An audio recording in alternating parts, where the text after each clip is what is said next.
I'm going to start.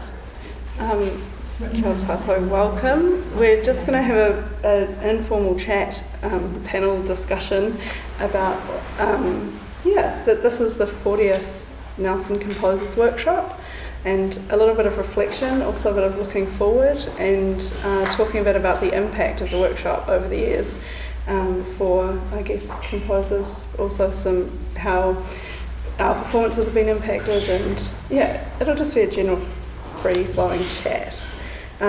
So the panellists are, this is John Rimmer, who you all know, Glenda Keam, who you know, Phil Brownlee, who you know, and Celeste Oram, who you know.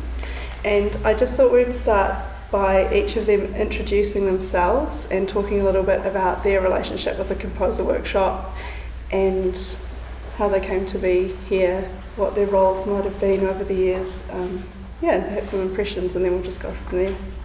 So, who would like to start?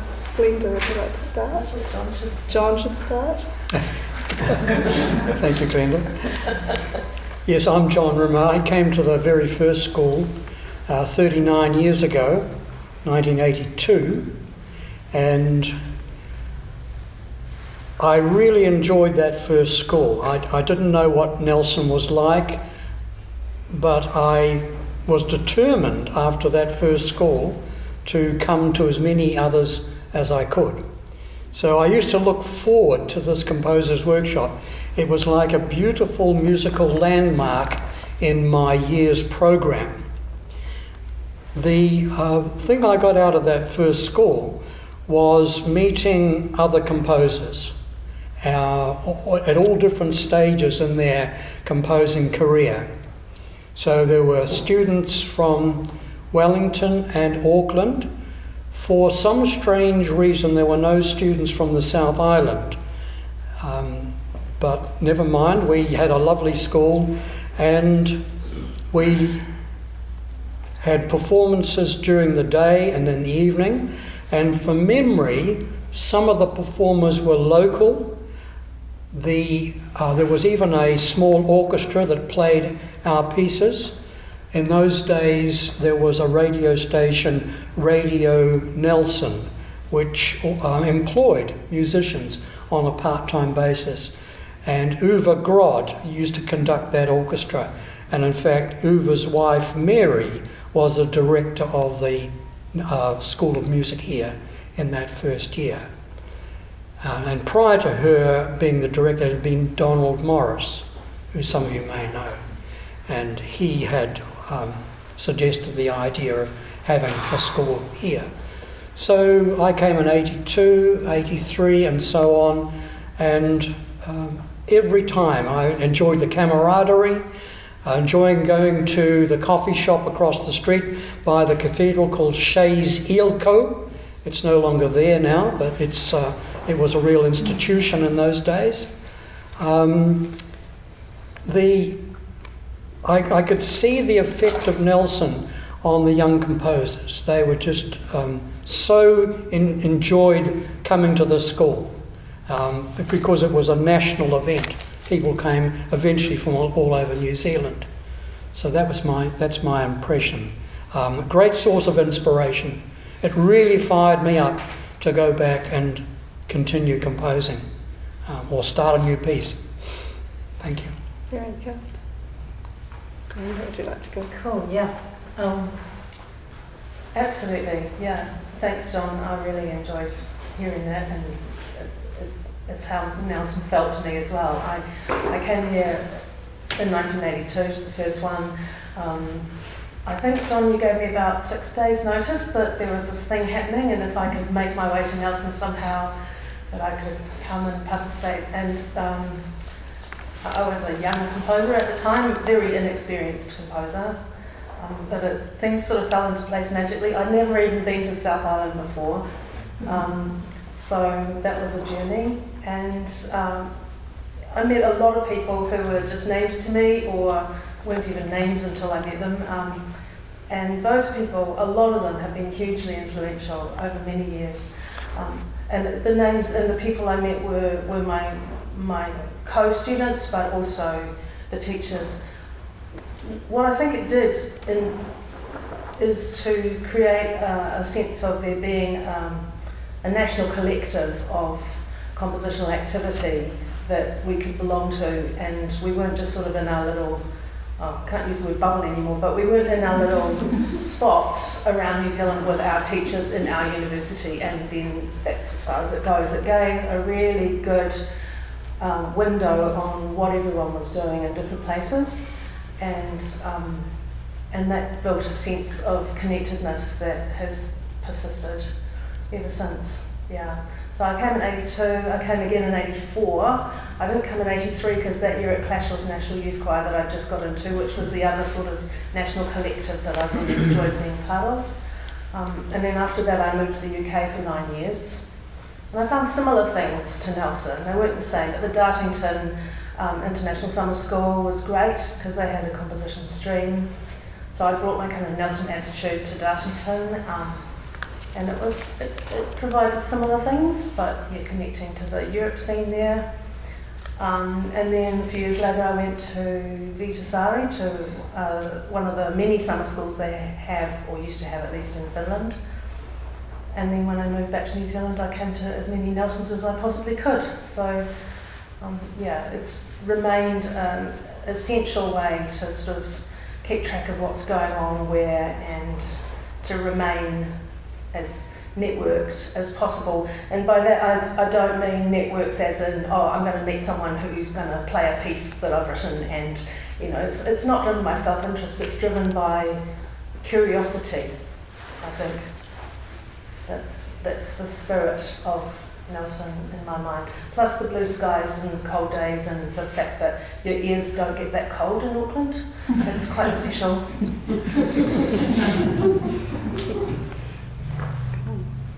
So would you like to speak next?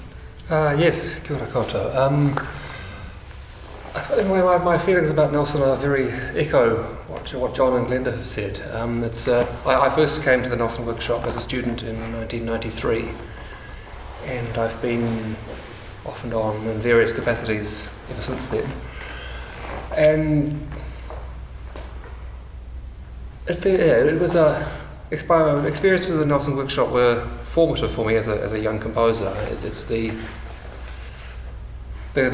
connections we made with other young composers, and especially Ben. It was the communications technology was less advanced. It was harder to keep track of what people elsewhere in the country were doing. So coming together for a week and finding out what was happening in Christchurch, what was happening in Wellington was a big thing. And likewise, meeting established composers on an equal footing. Nelson's always felt very egalitarian.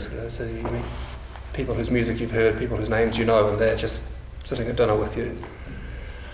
So the friendships I formed at Nelson are people I'm still friends with now.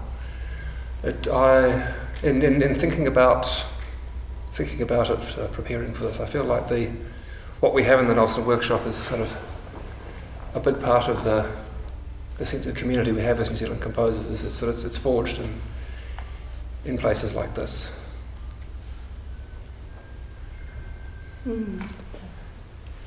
Celeste. Yes, I think we're such a harmonious chorus. There are so Sing many all the same things. possibilities that are being recapitulated here and there. I'm definitely the junior colleague in this lineup. This is only my fourth time at Nelson. I was first here in 2009, which was my second year as an undergraduate studying composition at the University of Auckland. So that was very much, I was a newbie, and it was very exciting to meet people who were hitherto only names and notes and music, and here they were in flesh and blood, and that was kind of cool. And really kind of getting a sense of purposefulness, actually what it meant to sort of be, to be a member of this community of composers in New Zealand. And then in 2013, I was here again. That was after I had graduated from the University of Auckland. So then I was in this phase of kind of, just being out of that cocoon of the university and sort of trying to figure things out. And the project that I brought to the workshop was very much work in progress, and at that point in my practice it meant a lot to sort of be able to bring work to a group of sympathetic colleagues, and sort of say, I don't know exactly what I'm doing here, but I want to try this, and help me think through this. So that was very formative. And then I was here again in 2019, 2 years ago, as a mentor. So I've been here in 3 very different capacities. John Rimmer was at the first workshop I went to. Glenda was also at the first workshop I went to. And you gave a talk which was really great. And there was this phrase that I remember from it about holding a tension of opposites. And maybe some other person has said those words in that order before, but in my mind, that's now a Glenda Keam quote. And Carl Bellman actually said it before me. Glenda Keam, as far as I'm concerned. But I think that actually says a lot about sort of what does happen at Nelson.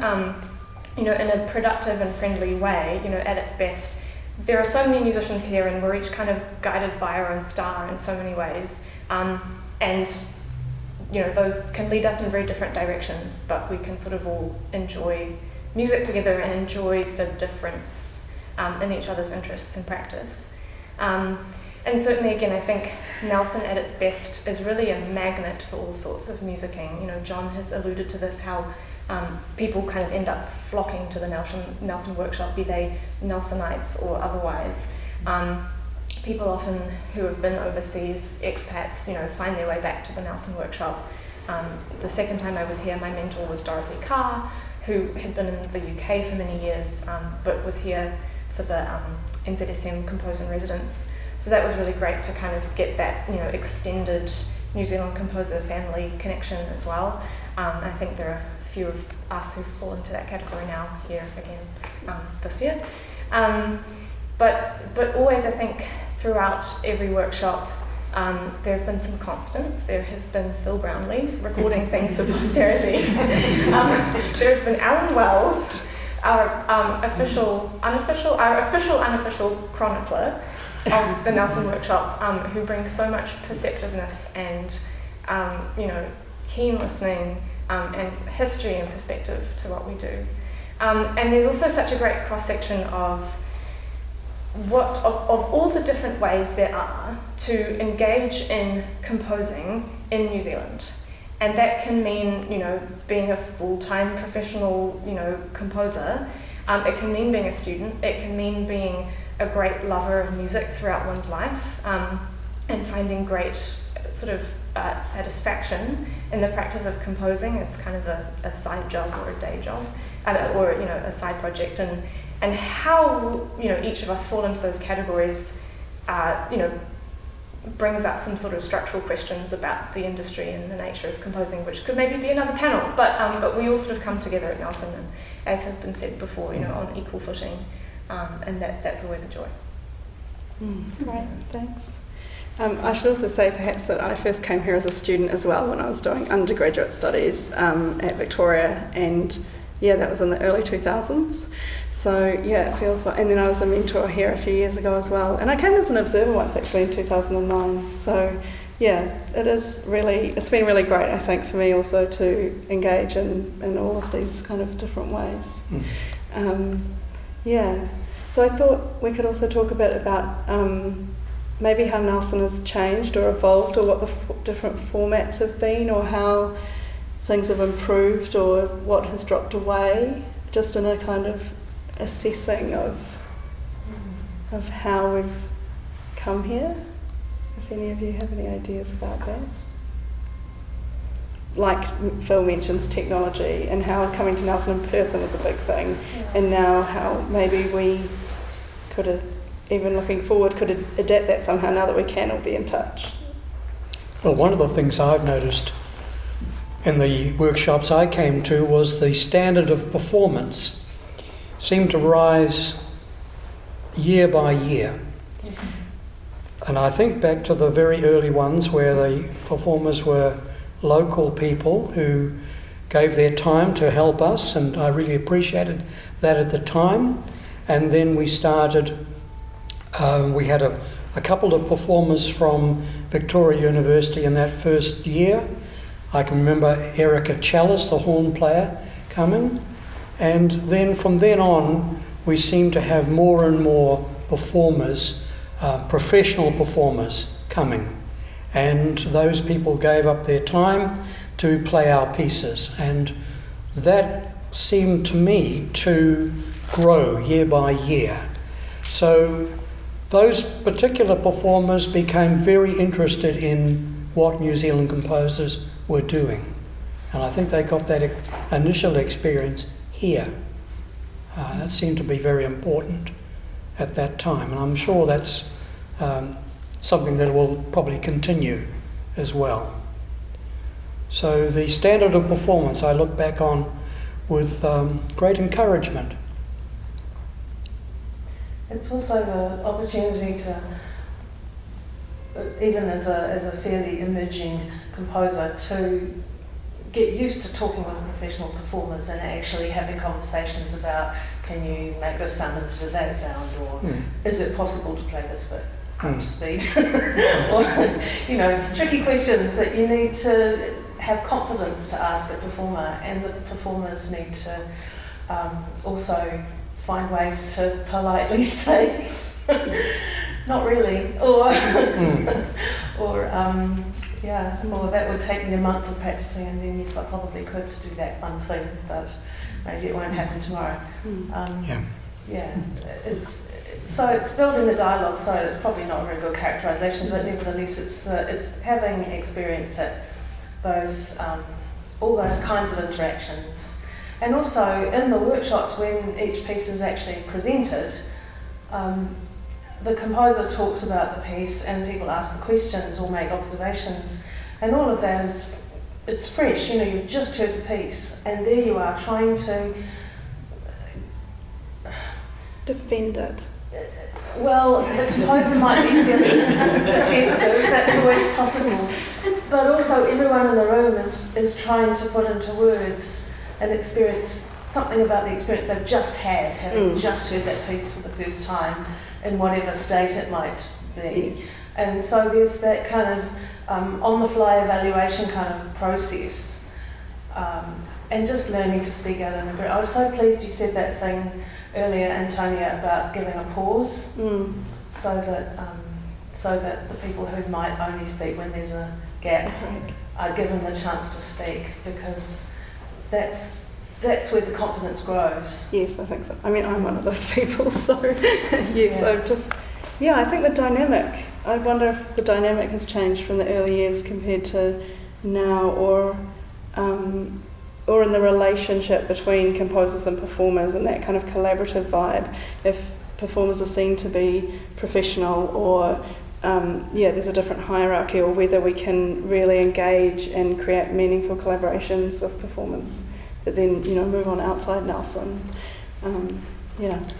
When I first came to Nelson as a student, the rehearsal schedule was a lot less organised. The performers were mostly students, and kind of the pieces went up on a blackboard, and the whole thing was improvised from the beginning, which mostly worked. But I think as the performers, as we've had more professional musicians in as performers, it means that as composers we get to experience that, to sit in on a rehearsal, to watch how professional musicians rehearse, which was really an eye-opener for me, and to take part in that process, to contribute to it, to be part of that communication. I think forming those sorts of relationships with performers of this sort of standard is a really valuable thing for us as composers. It's also the real learning in a way, that just 1 hour that you have, that you kind of, I learned so much in those sessions, just testing things out. I've always been amazed how much professional musicians can do in an hour. Yes. How effectively they can use the time, and they can hone in on what's important about a piece, and you see things about your own music that you didn't know were there, and it's sort of just dissected by professional eyes. And the focus on the music is the thing that gives the egalitarian possibilities, because it's not about the composer or the performer, it's about the piece of music that you're all working with, which has its own spirit or whatever, perhaps. I'm constantly troubled by the fact that with the increasing environmental footprint of travel, etc., that all this travelling to meet people thing is becoming problematic in lots of different ways. Because the truth is, unless you're actually in person meeting someone, you don't really get to meet them. It's not the same. I mean, in the 39 years since Nelson Workshop started, a huge number of amazing technologies have developed and become quite ubiquitous that we use, and that we can use as sort of top-ups or as sort of partly meeting people, but it's only actually being in the same space and getting to, you know, meet a person in real time that you have a sense of who they really are, and that you can, I believe, that you can really engage with them fully, including in engaging with a piece of music fully. So I hope very much that these workshops can continue, and yet I think we also need to find ways to make them sustainable, and I don't mean that by just stick it all on Zoom, because it's just not good. It's not a good idea. It's not healthy. And this is a much bigger problem for me, because my networks, you know, started with things like Nelson and Nelson Composers Workshop and the National Youth Choir, but next year the International Society for Contemporary Music Festival is coming to New Zealand. It was going to be here last year, now it's coming next year in combination with the Asian Composers League Festival. And aside from all the complications of who can come and who can't come and the COVID things, there's a very, I'll talk more on Friday morning about ISCM and the festival and what it means to be part of an international network. But I'd be pleased if people could think about ways that we can do Nelson, continue to meet in ways that are not going to just continue to blindly trash the environment every time we get on a plane. And I say that as someone who commuted between Auckland and Christchurch every week for 7 years. So my environmental footprint is deeply embarrassing, but you know, it's out there now. So I think valuing the in-person experience, but also thinking about how we can make it continue into the future viably is something I am quite exercised by. Electric trains, electric ferries? Yes. Trains would be great with very big batteries on their roofs, yeah. Night train between Auckland and Wellington. I used to catch the train between There used to be one. Wellington. Yeah, That's how when I was a student. we couldn't afford to fly. No, so just getting to Nelson from Auckland was a day and a half's travelling, which was... Yeah, we had some discussions about, well, when Wellington went into level 2, about possibilities of Zoom and things, and it's really just not the same, so no. No, honestly, it's definitely not the same. No, as well. But just not the in social space. element, I guess, because there's so many kind of social things that happen here as well. And the hands-on learning for the composers from the rehearsal process, you don't get that online. Yes. That's what we'd really miss if it was only online. Yeah. I guess thinking about travel and international travel, I was going to ask you about, like, Celeste and I first met at Darmstadt in Germany, and how you've been to lots of kinds of workshops like we have, and yeah, how Nelson kind of compares, or what you feel is special about Nelson, or the place of Nelson, or how things are run, and open question for discussion, I guess. But I mean, God, the first thing that comes to mind is a bit kind of crude, but honestly, you go to places like Darmstadt, and sometimes all I can see is money. Yeah. Like just the money that goes into those festivals. And you know, and Nelson is very different in that respect. Like it's like people are just putting their hearts into things, and what you get at the other end is people's hearts. And that feels very different to sort of getting shows that are just filtered through thousands and thousands of euros, and very elaborate staging and this, that, and the other. So so I've always really appreciated that. That's one answer, I guess. Yeah, sure. And the lessons and who you meet and the community that's created, and and in the again, in the best case scenario, there's such a different. I think we've all been doing it. This sort of putting two and two together in terms of relationships, and this person was there in that year, and I studied with them, and I think there's a sensitivity to all those relationships in the New Zealand community that, in the best case scenario, makes for really respectful relationships. And I think that comes into play in terms of the, teacher-student kind of mentor-mentee relationship. And, you have like lessons at Darmstadt that apparently can be great, but can also be really fraught. Yes. Because I've walked into a room with a very famous composer who's also a complete stranger, and there's no kind of accountability there, or there's no, they don't really care about sort of, well, anyway, I'll leave it at that. But it's kind of like, here we know that we're going to see each other in 10, 20 years' time. So yes, it's very small, close community. Yeah, that's right.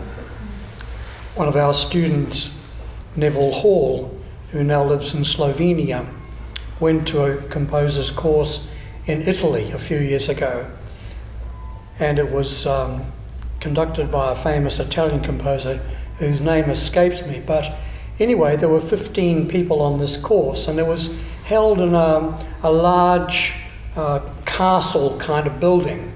And Neville describes going into this big room with a big long table, and they sat around this table waiting for the composer to arrive, and apparently they waited quite a while, and then the composer appeared, and he sat down at the head of the table and put his hand in his bag and put a gun on the table. That was the introduction to this course. So they all looked around wondering what is going to happen. So none of us have a gun. So, we're in Nelson, New Zealand, and not in a castle in Italy. But it comes back, I think, in a way to the fact that I think we're all here because we love music. Music is the great thing that binds us together. And I wonder whether we underestimate the power of music in human lives. So we're in the forefront of creating music that will have tremendous power in human activity. Because you have to remember that music is built into the DNA of humans.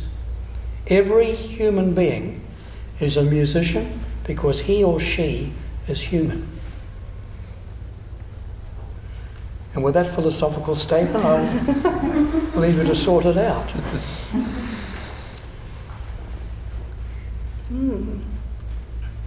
I wonder also about the form. I guess the format of the workshop has changed slightly with mentors coming up with students, and how I remember being petrified the first time I went up there on my own, and just kind of how the discussions happen now. Or I remember a few years ago when Glenn and Tristan were hosting, and they sent out a list of questions that people could consider when they were either discussing or questions they could give the audience. And I wonder if those kinds of structures, because we have conveners that kind of pass through, we gain some insights and then learn, but sometimes those things also fall away. So I wonder if there's been anything that kind of sticks out over the years. There's been a definite project in the last little while to foster a more sort of supportive, inclusive environment. Was it not? There were times when it felt quite challenging or there were sometimes there were people in the crowd who were wanting to pick holes in things.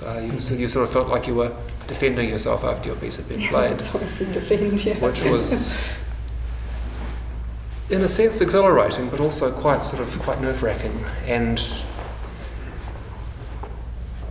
certainly didn't suit everyone. I don't think it was ever sort of set up to be a trial of fire, but there were the awareness of the need to create a space where anyone is free to speak is, I think, something we've become much more aware of in the last 10 years or so, and I think that's definitely a better environment to work in.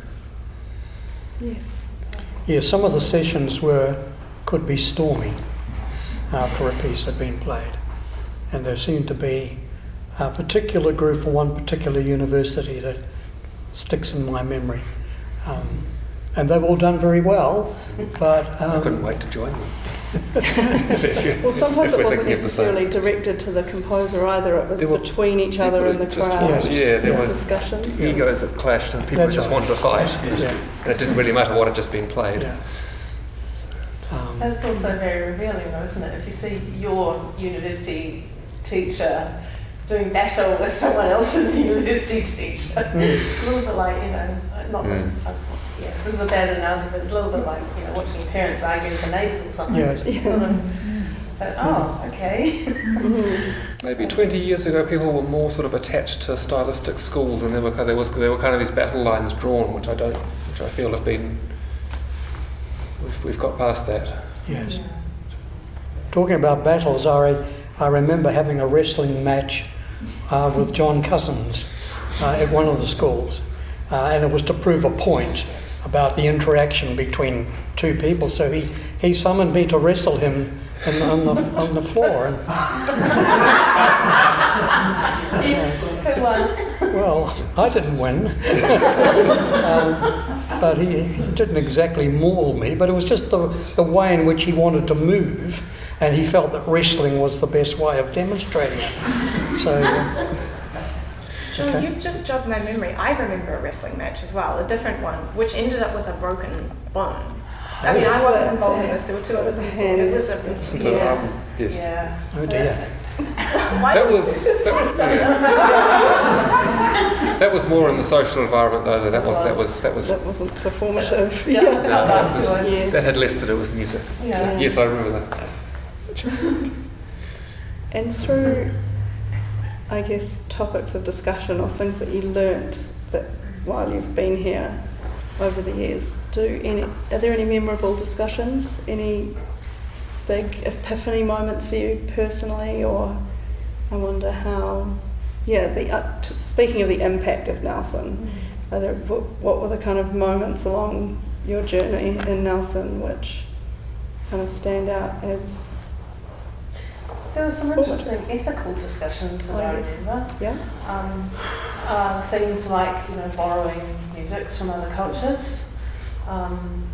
Things like covertly recording people having a heated discussion and putting that discussion into your piece of electroacoustic music and whether that was okay or not. Those kind of ethical discussions have stayed with me over many decades. We didn't have mentors at the very beginning. The first few years there were no mentors, so you really were Just got together and had just kind of hoping like chat. hell that it was okay. Sure. So the mentor thing, has been great. It got instigated fairly early on, but it's essential. So it was a general discussion with composers, performers, everybody after a performance. You turn up to your rehearsal and sort of tentatively ask the performers if they could do this or that as a timid little, not so little, composer, and then that happened on a grander scale with the audience. Yeah, there were established composers there, but they weren't supervising rehearsals. It was. Yeah, there are certainly recurring themes from year to year in terms of big questions of composing and of sort of music and culture and society, and the conversations I really remember are ones about sort of music and politics and what it means to kind of use a musical piece as a platform or an arena of exploration for political ideas. And again, the very first time I was here, I remember, this is probably my most vivid memory from that workshop, was after a piece that had a very sort of explicit political stance. And the conversation that ensued afterwards, from what I remember of it, and maybe people who were there can sort of set the record straight, but I remember being really struck by what I now kind of understand to be a composerly, with a capital C, kind of very modernist approach to sort of intellectual thought, which is kind of ideas in the abstract, and there being virtue in an idea that is kind of clean and inarguable, versus the kind of messiness of politics and as lived experience. and as personal experience. And I have always kind of come back to that tension of opposites. In terms of, especially those of us who are affiliated with university institutions, and the kinds of ideas about composing that we sort of inherit from that lineage of thought, which can often, as I say, sort of be like there are hard and fast rules about like, well, this is a contradiction and contradictions cannot stand, versus a kind of way of thinking that actually you can't escape those. And that's how I've never thought of music as clean like that. It's very messy. Yeah. It's all kind of political, isn't it? Yeah. The clean thing is when you take the sounds or whatever and you treat them as a completely inert object and you do whatever you want to them. I think that was the... Which is itself a political act. Yeah, and it's never exactly the same, even on repetition. Because people are involved and we're messy things. Well, yeah. I'm not sure if it was the same incident that you're talking about or discussion, but discussions around all music is political. Yeah, and I think that was that year. Yeah. Do you have any thoughts about big formative learnings? Discussions you remember? No, I don't. But the thing that struck me about Nelson Composers Workshop, admittedly there were students at various levels, from first year right through to postgraduate, and there were staff members there from universities.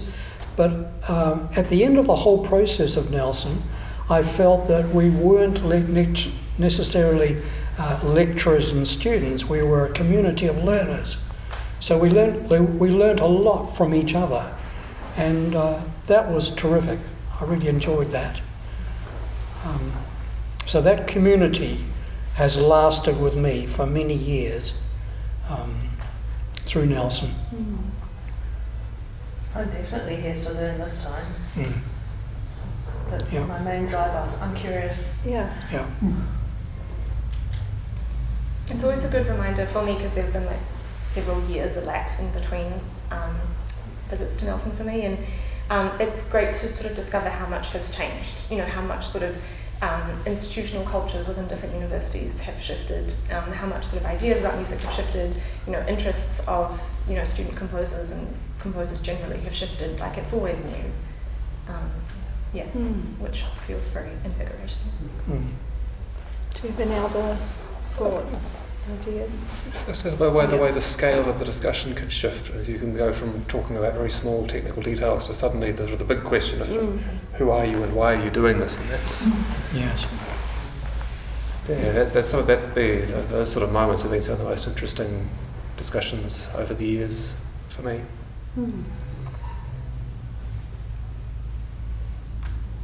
Yeah, good. Well, it leads you to reflect yourself on those sorts of questions. Like, why are we?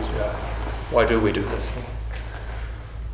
Why can we not stop ourselves from doing this? Is that your big question? Like every day you wake up and you're like, why? Well, I couldn't imagine not doing it, but I couldn't articulate why. And it's really interesting to be pushed into thinking about. And in a community where we all have our own way through, and then we kind of come together to chat about how. Yes. Okay. Well, I thought I might open up for questions from people, if anybody has any questions or specific ideas, comments, observations. I was wondering if John or possibly Glenda could speak to the institution that preceded Nelson, which was the Cambridge School. I don't know if you remember, Glenda? John, you would have. Yes, I used to enjoy going to the Cambridge Music School. So I went probably about 8 or 9 times to Cambridge. This was held at St Peter's School just outside Cambridge, and it was started in 1946. Douglas Lilburn was the first composition tutor there. So I look forward to going there. I played in the orchestra for 3 years and then in the composers group, and working with people, David Farquhar, Ronald Tremaine, Larry Pruden, people like that, and they all had their own individual influence on me and the other students. There would be 8 to 10 students at this group, and most of us had a piece played in a concert. So there were performers on tap, there was a choir there that could do choral pieces, an orchestra if you wrote orchestral music. It was absolutely terrific. And it went, I think the last school was 1984, and that was just a couple of years after this workshop had begun. But Cambridge again has lingering memories, not only musically but also socially, and also the various activities that people got up to, such as playing horn duos at 5 in the morning as revenge for something that had happened the previous night, kind of thing.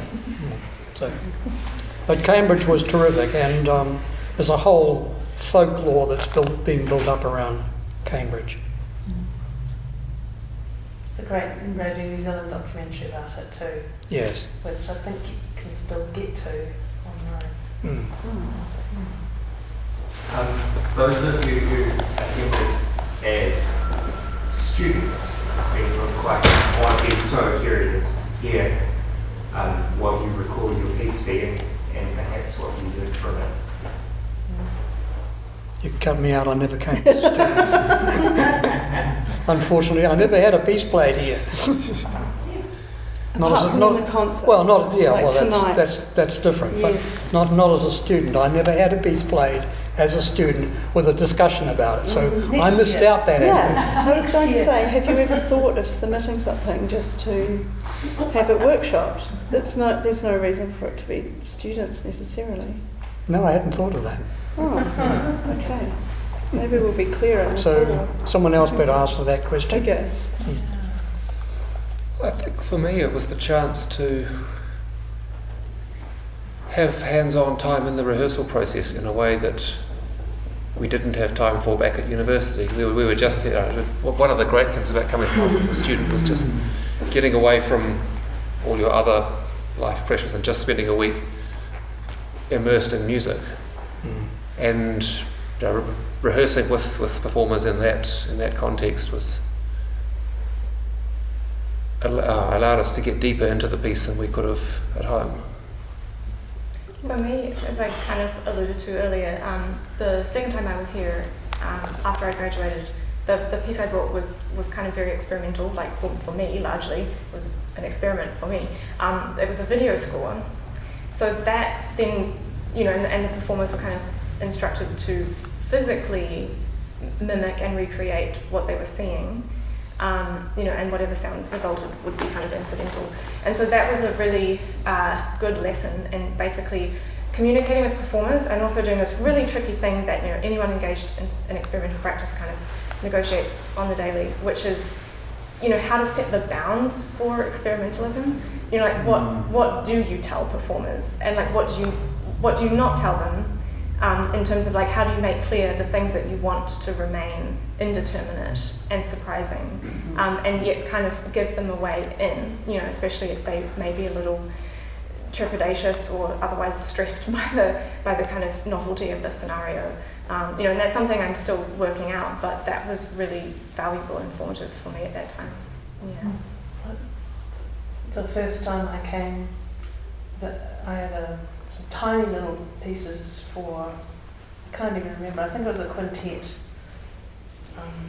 And they were practically sight reading because none of us had much notice that it was happening.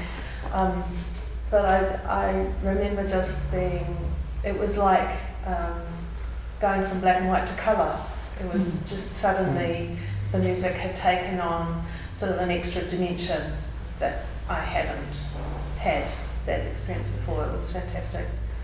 Second time, I don't know if I was being cautious or just because I'd mostly written songs at that point in the year, and my then fiance, I don't know, person that I was with at the time was a singer, and so we performed my pieces ourselves, so it didn't have that same kind of experience. It was much more, here's something I've prepared earlier and wheeling it on.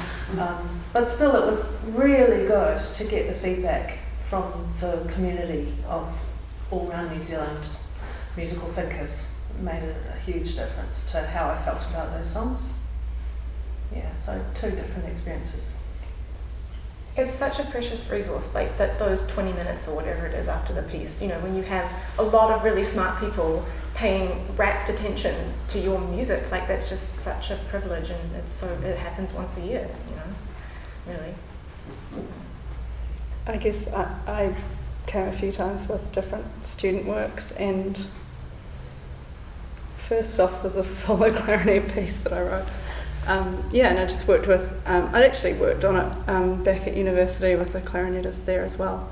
But that was a different working out from what got to happen here with someone who then, I'd kind of written whatever I'd written, and they were like, oh, this bit here, and it was the tiniest bit of my score. They said I could do it like this or like that, and they gave me 10 different options, and so you kind of just realise that actually nothing on paper is really clean or the real thing or anything like that, but actually it's all just interpretable. And so that was kind of those relationships, that was really important, I guess, to me. Yes, hi. I'm interested to know about how music's changed over the years. And if you think there are any trends or if there's a direction or anything. It's broadened a lot, so I wouldn't say there was 1 or 2 specific trends. I think it's just it's partly a reflection of what happens in schools and what happens in universities anyway, and also it's also a reflection on the ways that people first engage with music, because of computers, etc.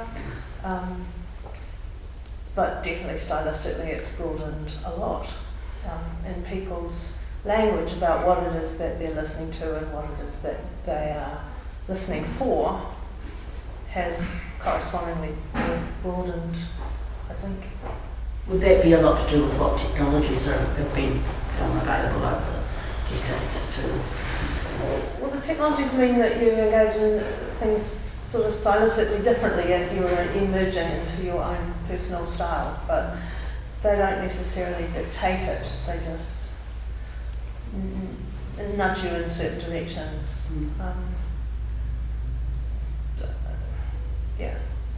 People didn't have PCs and GarageBand and stuff when I was undergraduate.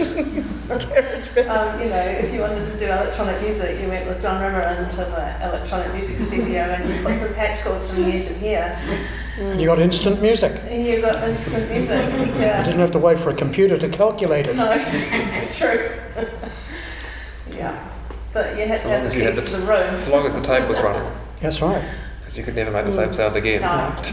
Once the temperature shifts, the oscillators aren't the same. Is there any particular technologies you could go further into, how they influence composition? Like, for example, are people writing rhythm and stuff because of surveillance, for example, how they approach writing music for particular instruments and things? Spotify. No, seriously, it sounds flippant, but like I often think about this, 100 years ago, that's 140 years ago, how did you listen to music? You had to be in the room as someone who knew how to play that music. And even my little, when I was a student thing that I can do is CDs, your university had to have CDs of this thing in the library, and you had to go to the library and get the CD and rip it onto your computer and then listen to it.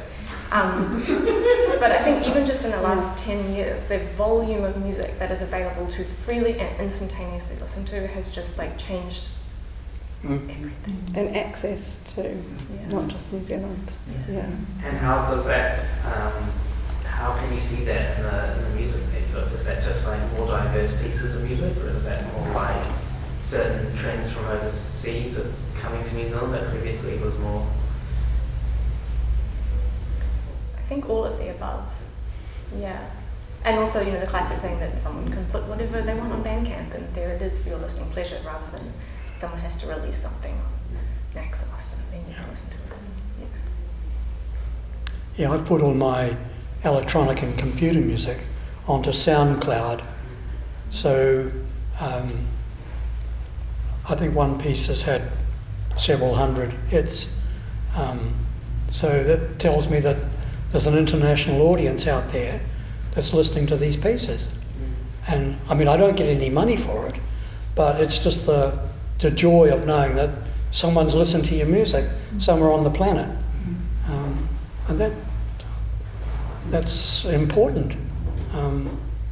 It gives me encouragement to carry on. I'd be interested to hear your thoughts on as a composer, what your connection is to like the performer's interpretation of your music, and when it is different because that's their interpretation, what is your like relationship with that? Whether you find that an uncomfortable place to be or like something interesting. It's always educational. It can be frustrating. It's just like, that's not really my piece, there's something approximating. I've learned to love it. I think it tells me that other people are interacting with the music, and if the performer's made it their own, then it exists outside of me, and it's out there in the world doing its thing, and I suppose for me as a composer, I've come around to that as I've had the experience of working with performers and people are playing my music. And you learn to see it as a really good thing that the music is getting out there. But it's sort of coming around to a different understanding of what it means to create this thing, and then to share it with the world and to share it with the because instrumental music only reaches the audience through the performer, so they have an essential role in the process. And I think I forget who said it earlier, the idea is that what's on the page is fixed, but what that stands for is fluid.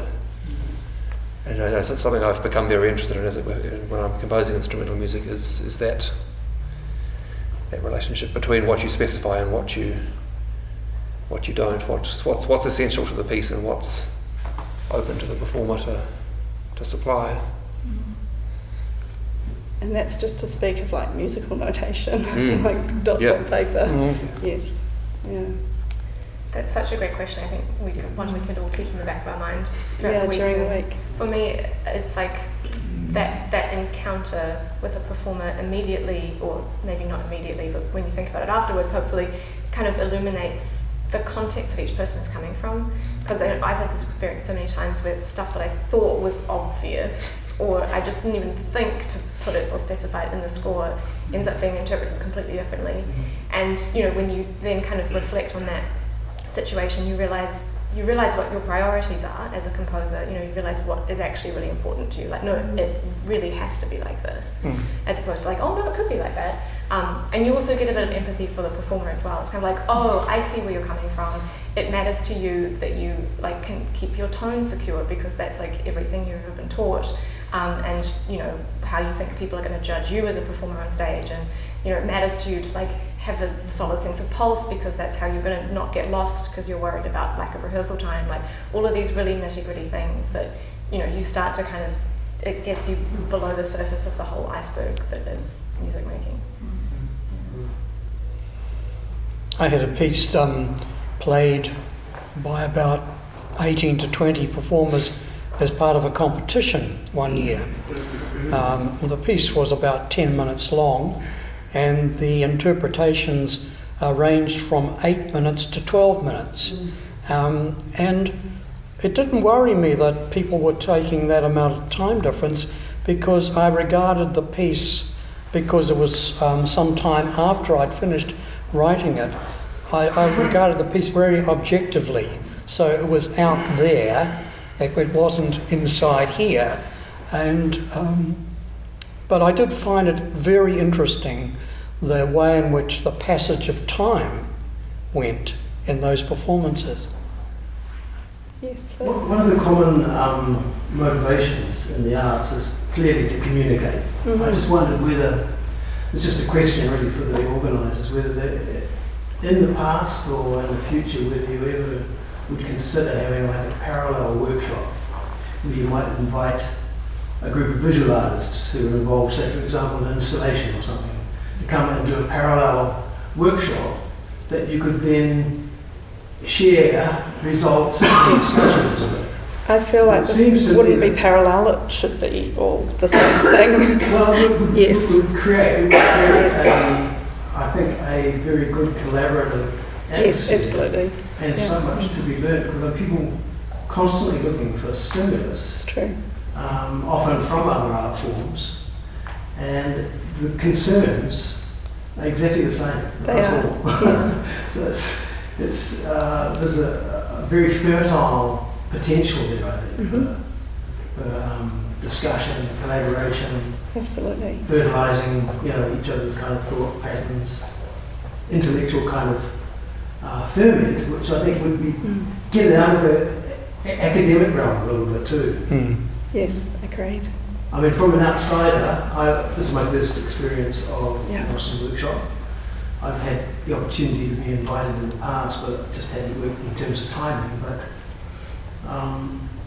it appeared from a distance to be rather academically oriented, because it's the 3 or 4 schools in the country that come together with their students and staff, discuss the issues relating to composition and so forth.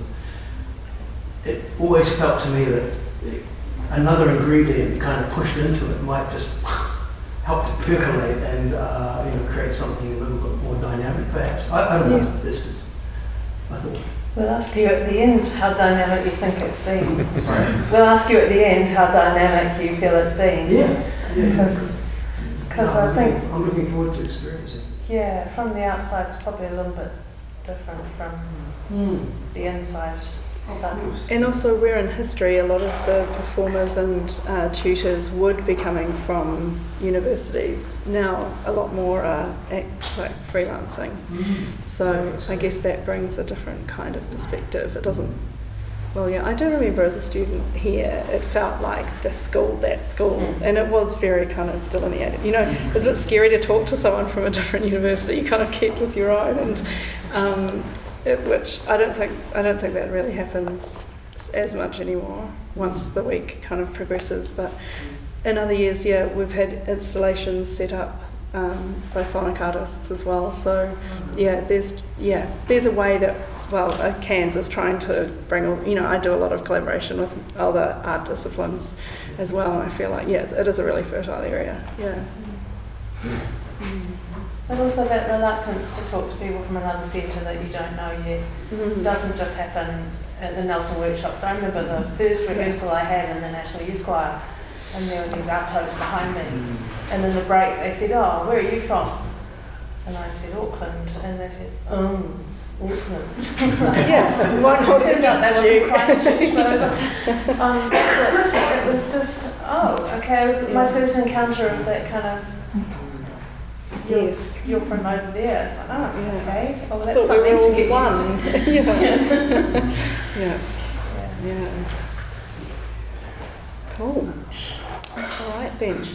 Does anyone else have anything that they'd like to say? Comments? Okay. No? Thank you. Let's wrap up. No, thank you all. Thank you. Thanks very much.